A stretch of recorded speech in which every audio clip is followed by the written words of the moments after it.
We're joined from Cairo by the former Assistant Foreign Minister, Ambassador Dr. Mohamed Higazy. Welcome to Qnews, sir. Sir, how would you evaluate Egypt's efforts to broker a Gaza ceasefire and facilitate the delivery of humanitarian aid?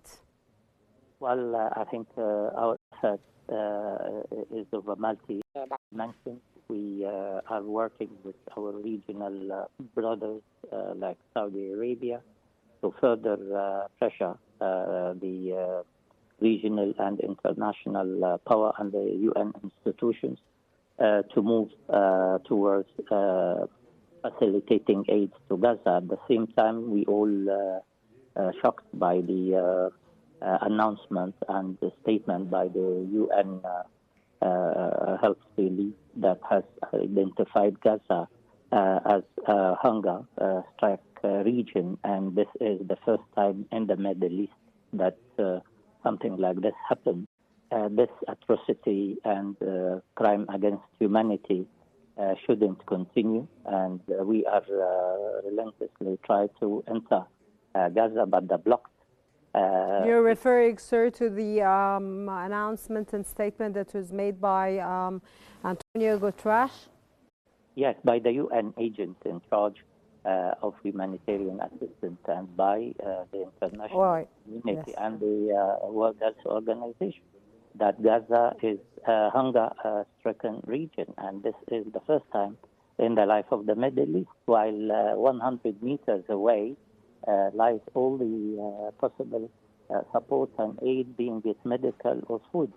The Israelis are going very far, and I think the American silence is in itself a kind of support to the Israeli engineering of hunger to pressure the people to evacuate their places. And again, while Hamas has accepted the proposition made by Egypt, which is based on Steve Witkoff's proposition that Israel has accepted earlier, one can really wonder for how long will the international community tolerate this crime that accuses us all in our dignity and our principles, our international adherence to law and legality.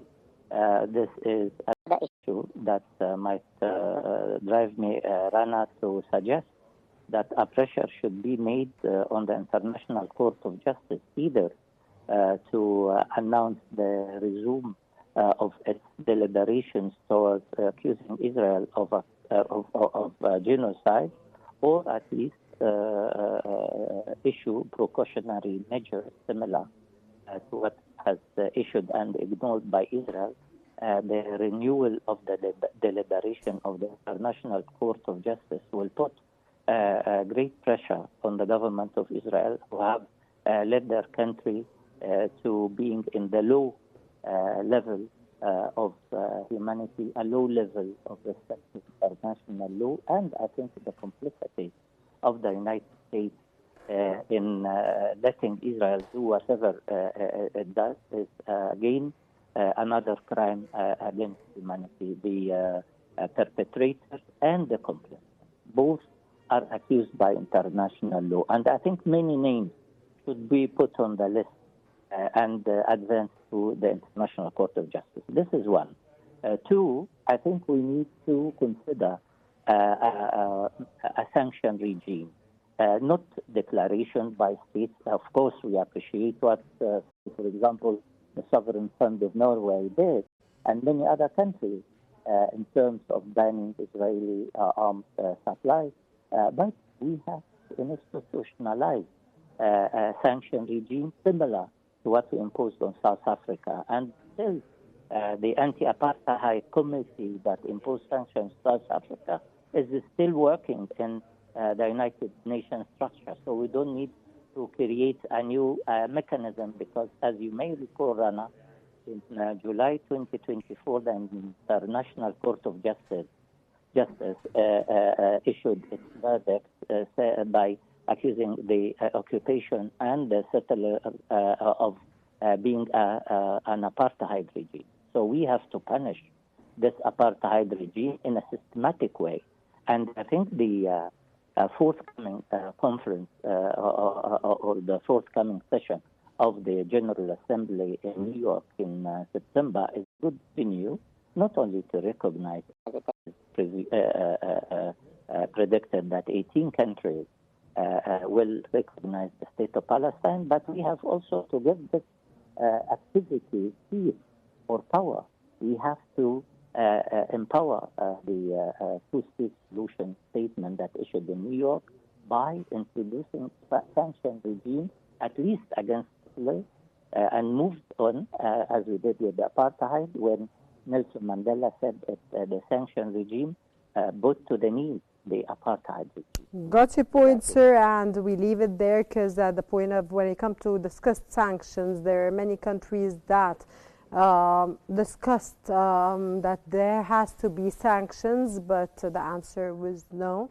And some prime ministers, unfortunately, were resigned because of this reason, which were very strong prime ministers. Besides providing aid, sir, what concrete steps do you think the international community should take to confront the man-made disaster of famine in Gaza, as stated by the UN Secretary General Antonio Guterres? I mean, the announcement of Guterres shouldn't stay here. We have to take the matter to the Security Council. Yes, of course, the Security Council.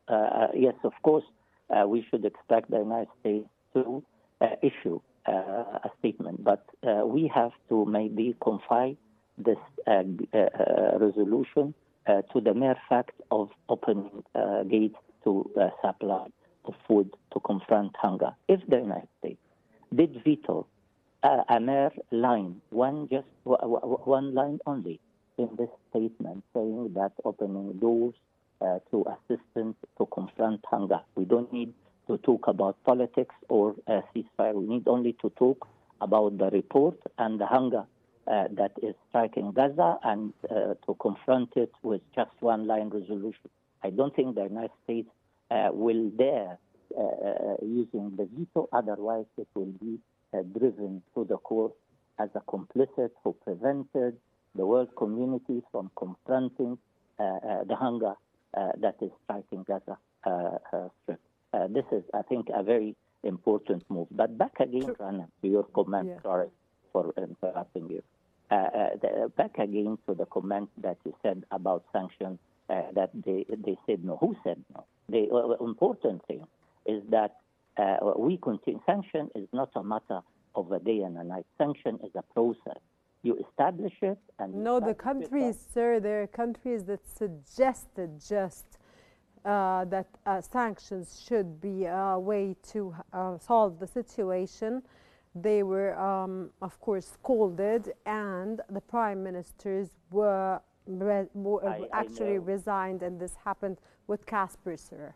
Yes, you said that about Netherlands. Yes, it happened in Netherlands, precisely. But we don't stop here, because there is some voices here. Remember Germany? At the early stage, Germany's position was 100% in favor of Israel.